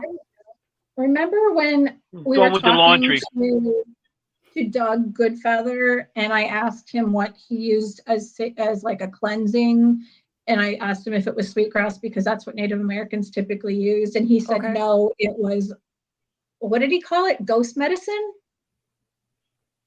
Yeah, something with ghosts. Oh boy. Yeah, it was something with ghost medicine. Yeah. He never said what that was. Now Kia says put them under the full moon. Okay. Oh really? Okay. Thanks, Kia. I'm gonna have like 30 dream catchers out on my lawn. And wait, the full moon was last night, so it's still kind of full moonish. You better get them out there. After the show, I'll go running. Yep. After the show, I'm gonna run around my house getting all my dream catchers and see if I catch the end of the full moon. Yeah, and then let us know if that did anything for you. Like, did it change your dream life? I'd be really interested to know. Did it get the witch out of your hood? Yeah. Next week, there's gonna be somebody else next to me. You're a goofball. But now we have to wait maybe and see what happens next Thursday when Anthony fills us in on what's going on with his dreams. Yeah. Or nightmares. Do you have a witch or do you not have a witch? Which witch is which? That is the question. Yeah. Well, and also, can you revisit, if you really set the attention all this week to try to revisit your repetitive dream that you had as a child? I'd be interested to know if that works for you. Yeah, we need to hear something next. I'm going to really concentrate. I'm going to start writing down everything I had, of those dreams, because at young age, I mean, I started this maybe 6, 7 years old. I started those dreams, maybe even younger. I don't know. But, I was so it was after 4 years old, because where I moved to in Glendale, I was turning 5. That's how long ago, back to away my age, but that long ago. So that block was 3 blocks away. So I must have been, because I must have walked past there. So I must have been about 6, 7 years old, maybe 7, 8 years old. I used to walk that way to school. So that's where I probably got that, maybe 6, 7 years old. I started that dream. Yeah. So, and I didn't fly away yet. So I'm still here. You keep trying. Yeah. I'm going to try. I'm on the 5th floor right now. I'm going to try it tonight. He's not. As I bring my dream catchers out, I'll just jump out the window and flap my arms. Hopefully they will propel you. He's not going to remember to do this, so I'm going to have to remind him a million times. Kai says dream catchers do not belong in a car as an ornament. Do I have? No, I don't have any in the car. Okay. Well, for anyone, apparently. And Dee Dee, you have to leave in 10 minutes, right? Yeah, I do. Okay, so we have to make this quick. So Ron wants to know, can you program your dreams? And he wants you to make sure that you have that on video, Anthony. I think it's the flapping the arms with the dream catchers. Yeah, I think so. Right, I'll just wear my body cam. Make sure you shield it because we don't want it smashed. Can you program your dreams? I believe we can. Yeah, I think so. That goes back to the whole setting the intention, visualizing, just like anything else. You have to set an intention, visualize it, repetitiveness. Think about it until you go to bed. Think about it, make it part of incorporate it into your daily thought. Even like, maybe say something out loud, like I'm going to go walk down this street, name the street, say what the street name is. I'm going to see this house. This is what I'm going to be looking for. Just like you were making a plan for anything, a job interview or anything you do, you plan what you're going to do and say. And it'll just, you'll be programming your mind. Not Elm Street. No scissor hands. So tell us, since you have 10 minutes, what are you going to be doing with yourself? Do you have any new plans? Is there anything coming up for you? Yeah, about your show. I took a little break from doing my podcast, The Haunted Hour. And so it's because I'm going to be working on some dream classes, but it's about how to interpret your own dreams. So that'll be coming out. I think I'm going to do like one class a month. So sometime in January, I'll start.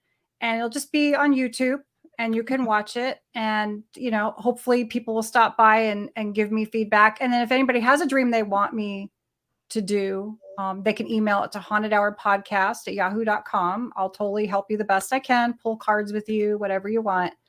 And then I'm still doing the Paranormally Blonde show. We're on Monday nights and we talk about paranormal. We've been talking about alien, extraterrestrials and stuff. But we're going to be doing some live ghost hunts where we're the Get Haunted team is out doing ghost hunts, and we're kind of like the go-between, telling them what the audience wants, which is really fun.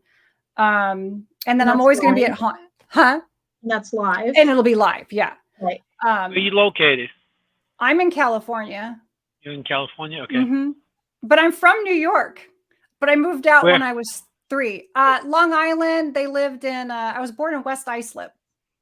West Islip. Okay. Mm-hmm. That's about an hour from me. Okay. Going out. I'm in Queens, so. Okay. Yeah. My aunt lives in Valley Stream. That's our family house. Oh, that's not far from me. Okay. We missed ties. I'm in Fresh Meadows. Cool. We missed ties. Yeah. I got into an argument with some dumbass who said that if you die in a dream, you die in real life. That I told him he was full of crap because he's still alive. Are you wait? But I use more colorful words. So every time I am on a ledge, I jump off to see if I die. Nothing happens. I wake up pissed. Oh, so she's experimenting to see what will happen. Apparently so. Where am I at? I think I got everything. Yeah. I think that's it. Okay. Did I miss anything? I don't think so. Okay, so dream catchers need to be saged. Okay. So maybe both things are just like with crystals. You could put them under the moon. You can put some of them in water. I know angelite you can't because it takes the color away. Yeah. Put them under the sun. You could sage them. Use selenite. Yeah, I tend to use selenite, and then I charge them with the moon. Sometimes I'll use sage or Palo Santo around the whole house just to kind of like get it all. Yeah. Cleanse everything. I do sage and Palo Santo, just because if there's anything negative, and I say only love and light is allowed in this house. Yeah. And I always say out with a negative and with a positive. Everybody has their own like kind of chant. Yeah, you basically just go with whatever you feel, I think. Right. I agree. Yeah. So did we miss anything? I put up your hauntedhourpodcast.com. Is that right? Haunted Hour podcast at blogspot.com. Oh, shoot. I think that's a Don't- lot for me. Haunted. It was interesting tonight. You helped me with a couple of my questions, Awesome. you know, and with dreams, you know. Yeah. Yeah, it was So great chatting with you guys. And if you need any help working on that dream anymore, you know where to find me. Mm-hmm. I haven't thought about it in years until tonight, you know. It's like, then I started thinking about it as you're telling dreams. It's like, you know, maybe I'll tell this ongoing dream I had as a kid. So I haven't thought about it in years. Yeah. Long And now it's time. really going to come back to you. I fully believe that you'll be able to revisit that. Dee Dee. Yeah. Haunted Well, I think I'll Hour, probably dream it tonight. Haunted Hour podcast at blogspot.com. Yeah, I think so. Now you're making me second guess myself. Okay. Got it, I think. Yeah. Yeah. Well, and you can Google Haunted Hour. I'm on Spotify, Anchor. And if you're in doubt, go to Twitter at Haunted Hour, and I have a link tree there. That'll take you to everything. Paranormal investigations, dreams, Paranormally Blonde, all of it. That's probably the best. I'll just put Twitter, hashtag Haunted Hour.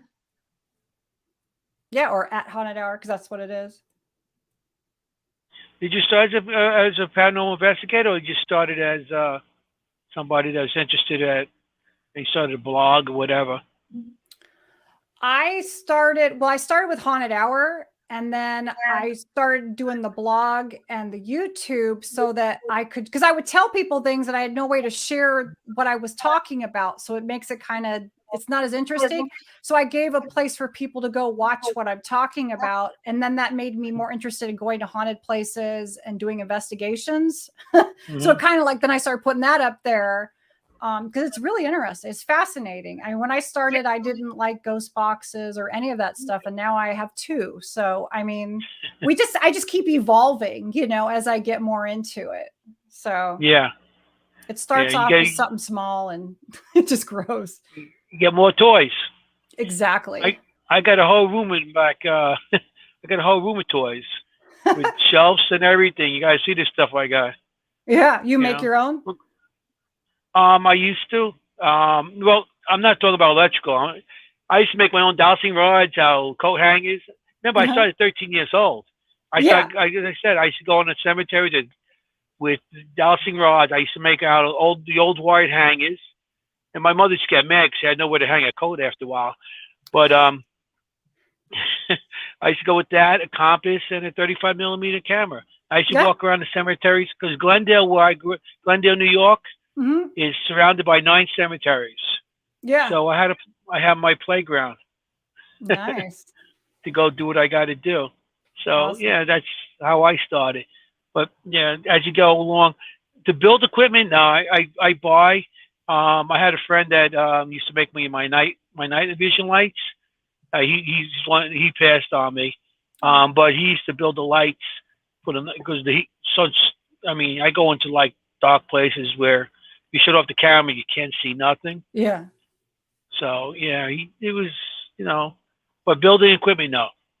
But I try anything new, and I have people that do build equipment. So I try stuff new, but I always go back to my camera, my video camera. Video camera, you have the video and you have the audio. So you got the EVPs. Yep. And you can see if somebody's talking. Yeah. On the camera. Yeah. That's what I like about it. You can actually see people talking. Yeah. So that's my biggest thing is always the video camera. Yeah. Yeah. So. All right, Jeannie. So we've talked you to death. No, Literally. Thank you so much for having me on. I had a really Thanks fun for being time here. It talking was a with you lot of guys. Yeah. fun. We loved having you. We You all- can always come back anytime. Yeah. Oh yeah, yeah. I had a good time. I'm glad I got to meet you, Yeah. Me and too. hope to see you in your future. And I'll keep in contact and throw you bits and pieces of my dream Okay. from the past. Awesome. It's a deal. And someone wanted to know if you're on Facebook. I am on Facebook. It's Haunted Hour Podcast page. Haunted Okay. Hour Podcast. So this was our beautiful and lovely Dee Dee Jabril, and we loved having you. And you're welcome to come back, and we will keep you up to date on Anthony's dreams. Awesome. So thank And you if for I- being here. Flying out the window and how fast I hit the ground. Now I'm going to have a dream about it. Probably. I will too after all of this. The fall doesn't hurt you. It's just a sudden landing at the bottom. Yeah. Yeah. So he has to stick the landing. But thank you for being here, and we're sorry to keep you. No, that's okay. It was great. Have a good one, Dee Okay. Dee. Thanks You for too. being here. Okay. Bye. Good night. Thank you. So that Yeah. was Dee Dee. Don't you love That was her? interesting. Yeah, That's a she sweet was heart. very nice. You Yeah. know, California, they're a different time schedule than us too. So Yeah, You I know. think she has another interview tonight, so that was a lot of fun. I love having her. yeah. So She- we'll keep her updated on what happens with you. So here's some fun news. Next week we have a really awesome guest, a good friend of ours. It's Chris the Cesare. Cesare. Cesare. And Chris is known as the ghost boy of Geneseo. Genesea. Geneseo. Ghost Boy Genesea. Yes. There's an O on the Geneseo. end of that. It's Geneseo, okay? Geneseo. I'm Italian. That's what we talk. Forget Hey. about it. So You know what I mean? Chris is Bada bing. with us. Chris has been on many shows. Just Yeah, to give a little he- background, Chris had a little mishap with a negative spirit in college, and he was pretty, what would you say, harassed? Well, yeah, he was having experiences with an entity that kept on, it attacked him in the shower, it attacked In his him. dorm? This was all Yeah, in the dorm. it was an ongoing thing for a little while, and he ended up from the experience, instead of getting negative, as he's going through his experience, he was sharing it with his friend Jeff, and Jeff was also writing about down everything. He was writing everything down, and finally, that they actually came out with a book on his experience. And Chris is one of the most positive people you're ever going to meet. This He's guy a is really so nice guy. bubbly and amazing. He's like a big teddy bear. The nicest guy you'll ever meet. Yeah. He does talks, and he's been to Gettysburg Battlefield Bash every year. He said he wasn't coming back, but he is. He'll be back this year. I mean, He is. I mean, without Chris is such a great speaker. You just hear him speak. He's very interesting. He keeps you I have a guy on my team, Giuseppe. He is a nice guy and everything, but we used to go to these speeches, and he used to be like, okay, when's the speech over? Chris, he listened to Chris, and he's like, wow, I can't wait to go back to see him. You sit there like this, literally, like just so drawn to him, and he doesn't do it as like a lecture. He has like sound effects, and it's like bang, bang, pow. It's like watching a comic come to life, like a comic strip. He's an empath. He tells the story with so much life that when he said that he was never doing this again, that I cried, because he's such a great storyteller that you can't believe that when he says that that's it forever. He's such an amazing personality. When you hug him, you just like melt into him. He's the warmest person. He's so excited to talk to us. He can't wait. Yeah, he's a great guy. Yeah, the moment you meet him, you're like besties, you know. I know him for quite a while. I know him maybe about 10 years or so. In 2015, I actually did it. Well, he was doing an event with Chris Williams. Maybe she used to be one of the Ghost Hunters. Yeah. Mm-hmm. And he was doing an event with them. And I showed up, because of Chris going to be there with my friend Joe. And Joe, my friend Joe that passed. And we went there. And we spent the whole time with Chris and with Chris, the two Chris's, Chris Cesare, and what do you call it? And Chris Williams. And the whole time, because we came with a lot of equipment, so we go places. We bring like trunk loads and back seats of equipment, and they did a little investigation at the it was the Utica Hotel in Utica, New York. Yeah. And so most of the time I spend time with him and Chris Williams, and we just had such a good time. We ate dinner together and everything. It was, he's such a pleasant person to be around. He's so easy to talk to. Matter of fact, we just did the last year the Rochester. It was a Paracon, and that's by Geneseo, by his old place where he went to school. And there's a store there that actually sells the Ghost Boy Hero. So of course we had to go have a Ghost Boy Hero, we went over and we had, we bought a couple of them. Me and my friend, me, Ron Yacovetti, Lourdes Gonzalez, and the guy Joe Zeppi, that everybody calls him. They go Uncle Joe Zeppi. And we have the hero, salami. It's all kinds of cheese. It's like Italian hero type of thing. So we had that. So but he's we spent time with him. We had dinner with him and everything. So Chris is such a great guy. I hope everybody comes back next week just to hear him speak. Oh God, if they don't, I don't know. I don't know why they're not. You know what I mean? It's the most amazing Gettysburg story. thing. The last Gettysburg bash, Battlefield bash last year, Chris talked with Ron Yacovetti. Well, you were there. Well, that's how the magazine came up. Yeah, so that's how. I mean, they're such a good team. I mean, I was like, wow, I really. And I told Chris, I said, you and Ron, you guys got to talk again. And I think they did. They had another talk engagement, so that was great. They're both good speakers.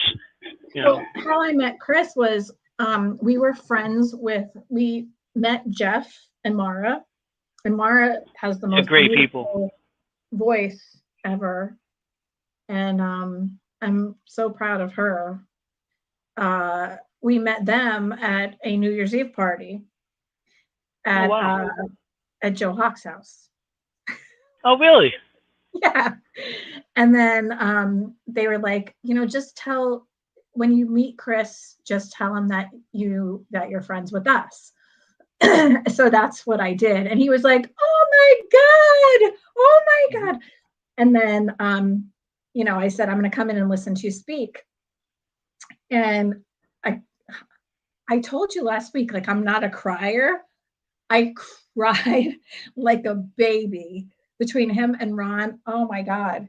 And I kept hugging him and I'm like, I'm so sorry. Like, I can't help it.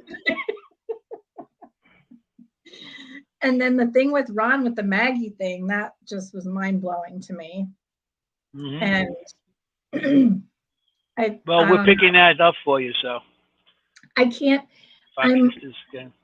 The whole thing with like the way it's so crazy. I'm losing my voice again. It's so crazy how the circle just spins itself. Like Mhm. how I met, Audra and Chris and Ron and Lourdes, and then that spun into Ron speaking with Chris, and I had already known Jeff and Mara, and then that turned into the Chris thing, and then it turned into Ron being next to you, and then how we met, and now you're my co-host, and then like, Mhm. isn't it crazy how? Mhm. We even know Joe Hawk together. Yeah, I know. That Isn't was that weird? right there alone. It was like, that. I mean, and Mara and Jeff. And I've for the got people, pictures all together. nobody Myra, knows what we're talking about. So Jeff, Jeff is an amazing photographer, and he was part of this Ghost Boy of Geneseo thing. He he's the did one who the took the notes. writing. He took He the took the notes notes. Yes. for Chris's thing. So all of these people worked together, and Jeff is that how Jeff met Mara? I think that's how, right? Because they all worked together on the Ghost Boy of Geneseo. Um. Yeah, I think so. Well, I think they met because she actually. I'm not. I can't say where they met, but she did the movie on Chris. Chris And it Cesare. was called What is it? Talk to me, something like that. Talk to Me or something like that. So Mhm. they got married, and Mara has this beautiful voice, and she's this beautiful person too. I mean, you I don't think anyone is as sweet as she is. She's actually the nicest human being on the planet. And she got together with Modern English, and she did I think it was like a full album with them, and they're the most talented people and the nicest people I've ever known. And they were at this New Year's Eve party at our friend Joe Hawk's house, and Joe Hawk is a township supervisor. He actually married us, but he's also a paranormal investigator, and he was on Haunted Hospitals, I think it was. Um, like everyone just kind of flowed, and then there was another person there. Her name is Stacy. She creates Ouija boards. Like it was the weirdest thing. And then and he had like a group that he had put together, like Eastern Paranormal Group or something like that. So there were like a couple of people there, and they were part of that. Mhm. And my husband worked with them. They were police officers, and so Joe was part of that. And then like it all just kind of, but like I had said in another show, you kind of like start to talk to people, and when you're involved in the paranormal, you tend to like it's almost magnetic. You pull Yeah. people, like you draw people towards you that are almost like, if your vibrational level is here, you don't end up with people that's this vibrational level down here. You end up with Mhm. people that are here or above you, and then they start to like pull you. You know what I mean? Like, Yeah. Well, paranormal. Like I said, I always said in the past, since as growing up, I couldn't talk about and stuff. But when I got into the field and I started meeting people like me, I felt like I was family. I was home. And it's yeah, people and you're drawn to certain people. There's people that you get drawn to that end up, not the people that you'd rather be around. But the majority of the people I came across, I mean, they're so nice, and they're friendly, and they understand. You can talk to them about anything. So it's yeah, it's they like a become family, family. a They power become family, family. we call Yeah, they become your family. it. And like you said, there are people that aren't necessarily on the same wavelength, because just like any other thing that you do, there are people that are not in it for the right reasons. But Hmm. for the most part, they're doing it because they want to preserve history, or they want to preserve you know, they want to connect you with your family or people who passed away. They want you to be able to have closure or whatever the case may be. But and it's not even like you have the same things in common. You just automatically have a connection and don't even realize what they are. Mm-hmm. It's really crazy. Yeah.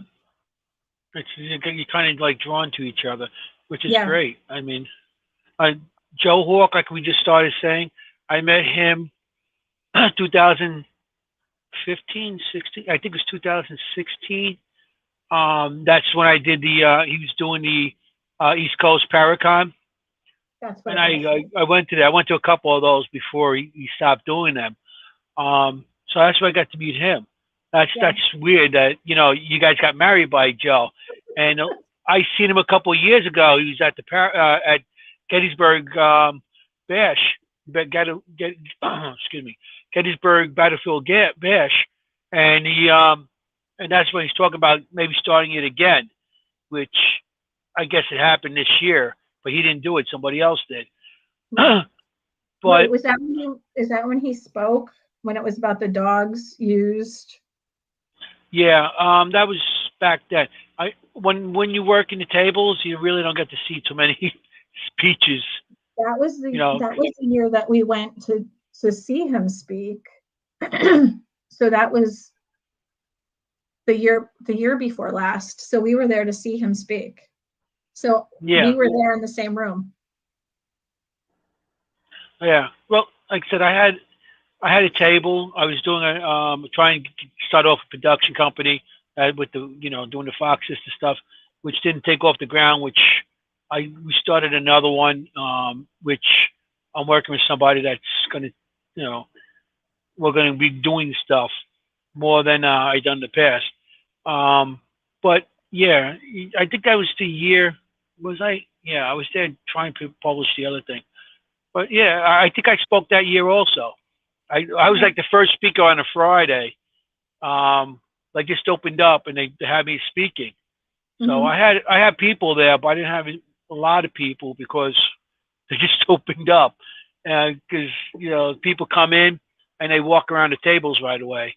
Yeah. See, we So were already swirling around each other. hmm yeah, everything. I mean, we were around each. We're at the same place at the same time, but we didn't meet till like at Gettysburg this year, back in Yep. August. This went quick. I met in It August, was, and I'm a co-host with you yeah, from the beginning of November to December. we're already besties. Ho and hum. See that? Oh yeah. Yeah. Well, So we're a little bit after 8 o'clock. However, we will be here next Thursday, and we have a great guest, as we said, and we can't stay away from each other longer than a week anyway. So it's not too long, but I'm looking forward to it, and I get excited for Thursdays. I know yeah, you I do do. too. So next Thursday, the 15th, from 6 to 8 East Coast time, we'll see each other again, obviously. And hopefully all of you. Kia, I hope you can join us for the first hour-ish next week. So we'll get to talk to Chris the Cesare. We're coming for you, buddy. Ghost Boy Genesea. Yeah, Geneseo. Yeah. Forget about it. So this is Forget about it. Yeah. This is our wrap up of Incantations and Elixirs, where conversation meets cocktails. I'm Maureen Grodzinski. I'm Anthony Simonelli. And I guess we're going to say good night. Good and night. we'll see you next week. Oh, well, it's night, isn't it? Yeah. So what do you want to say? We got to come up with a saying. We got to come up with a saying. Yo, see you next week. How about that? Forget about it. Forget That's about what it. we We got to see you next week. We will see you next week. All right. Have a good week. Bye. Forget You about too, it. guys. Forget about it. Bye, everyone. Have a good one. Bye.